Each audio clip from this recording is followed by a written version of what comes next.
President Donald Trump is the latest politician to go after a law that has long protected the tech industry. The White House is expected to unveil a new executive order Thursday that would direct federal agencies to exercise greater oversight and regulations related to Section 230 of the Communications Decency Act, according to a working draft of the order obtained by CNBC.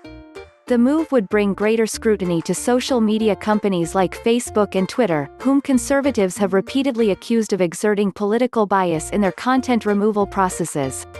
The companies have denied claims of censorship and constructed lengthy policies to explain the factors they consider when moderating content. While Democrats have largely avoided claims of censorship by the tech companies, Section 230 has become a rare point of unification for political leaders from both parties who feel the industry has gotten too powerful and outgrown the need for its protections. In an interview with the New York Times editorial board published earlier this year, Democratic presidential hopeful Joe Biden said Section 230 immediately should be revoked for tech platforms including Facebook, which he said, is propagating falsehoods they know to be false. Still, politicians disagree on how it should be updated, especially since the law allows for tech companies to engage in good faith moderation of content, such as removing posts about terrorism and child exploitation.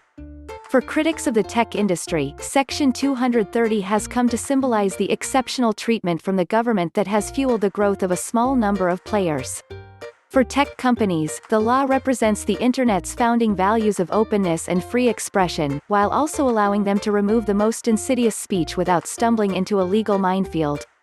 Here are the key things to know about this piece of legislation. Section 230 was introduced by Senator Ron Wyden, D.R., and former Representative Chris Cox, R. Califf, as a way of protecting tech companies from becoming legally liable for their users' content if they opted to moderate it.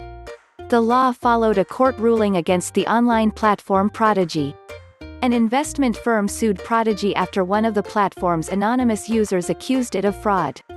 Prodigy argued it wasn't responsible for its users' speech, but the court found that because the platform moderated some of its users' posts, it should be treated more like a publisher, which can be held legally liable for misleading or harmful content it publishes. The ruling galvanized Cox and Wyden to introduce what would become Section 230. The law allows for companies to engage in Good Samaritan moderation of objectionable material without being treated like a publisher or speaker under the law.